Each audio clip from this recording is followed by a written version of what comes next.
काल संभाजीनगरमध्ये आमदार बच्चू कडू यांचा मोर्चा झालेला होता आणि मोर्चा झाल्यानंतर आज सकाळी जर आपण पाहिलं तर पुण्याच्या मोदी बागेमध्ये जाऊन बच्चू कडू यांनी शरद पवारांची भेट घेतलेली आहे आणि त्यामुळे बच्चू कडू महाविकास आघाडीमध्ये जाणार का असा प्रश्न पुन्हा निर्माण झालेला आहे। आपल्या सोबत बोलण्यासाठी आमदार रवी राणा आहेत।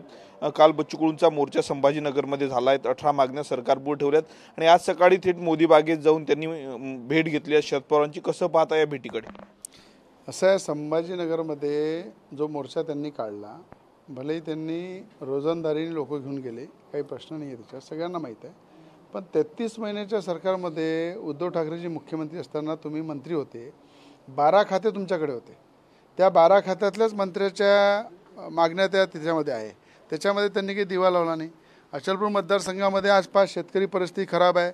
संत्रा शेतकरी त्रासामध्ये आहे। अजूनपर्यंत काही नुकसान भरपाईचे काही शेतकऱ्यांचे तिथे पैसे मिळाले नाही आहे।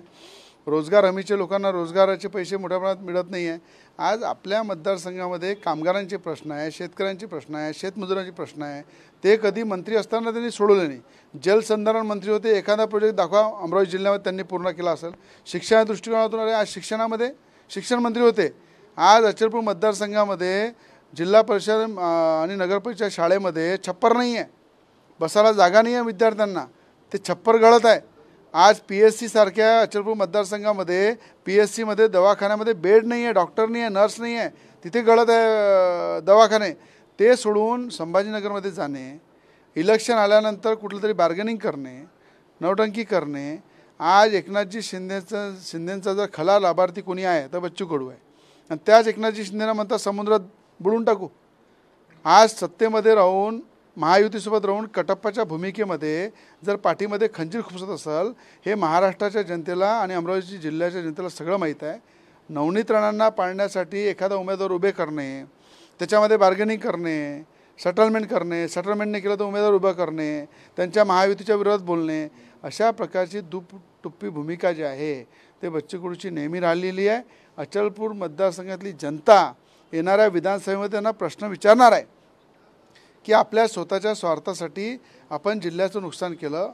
महाराष्ट्राच्या सरकारमध्ये राहून सगळ्या मलिदा तुम्ही खाण्यासाठी जुळून घेता आणि सर्वसामान्य जनतेच्या प्रश्नासाठी आंदोलन करता। सर्वसामान्य जनतेच्या प्रश्नासाठी मंत्री असताना आवाज उचलत नाही, त्या सरकारमध्ये बसून कुठलं काम करून आणत नाही। तर मला असं वाटते सगळं जनता जाणत आहे, येणाऱ्या भविष्यामध्ये त्यांना नक्की अचलपूर जिल्ह्याची जनता त्यांची जागा दाखवणार आहे। राज्यपाल पदासाठी आग्रही आहेत आनंदराव अडसूळ। राज्यपाल पदाचा शब्द भाजपनं पाडला नाही असं म्हटलं। दुसरीकडे युतीमधनं बाहेर काढलं पाहिजे असं अभिजित अडसूळांनी म्हटलेलं। आज त्यांनी भेट घेतलेली आहे उपमुख्यमंत्री देवेंद्र फडणवीस यांची नागपूरच्या निवासस्थानी जाऊन त्यांनी म्हटलं की राणांनी आम्हाला मान सन्मान दिला पाहिजे अशी त्यांनी म्हटलेलं आहे।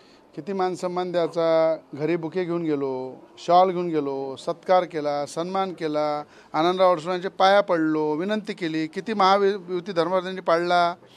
आणि आनंदराव अडसूळ हे सिनियर आहे, बुजुर्ग आहे। एखाद्या महिलेवर किती बोललं पाहिजे? त्यांच्या मुलीच्या वयाच्या नवनीत राणा आहे, सुनीच्या वयाच्या नवनीत राणा आहे।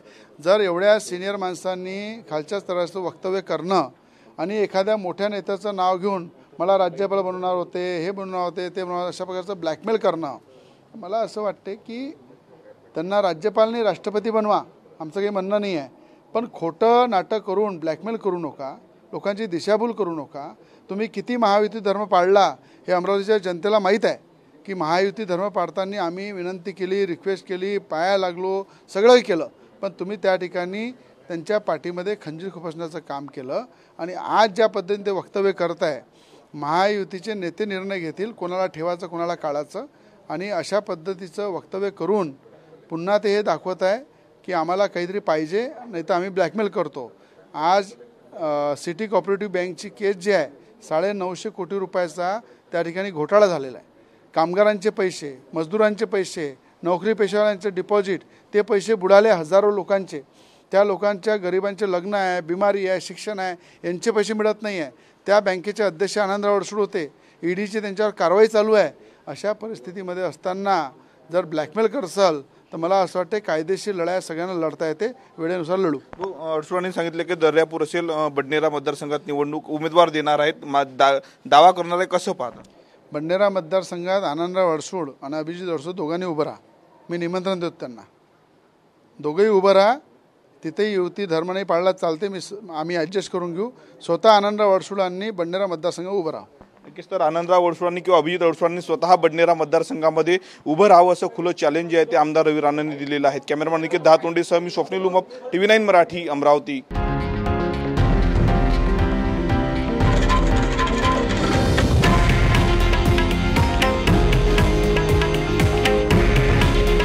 हे आहे देशातील नंबर 1 न्यूज नेटवर्क आणि आपण पाहत आहात TV9 मराठी. काळजी तुमची, हित महाराष्ट्राचं.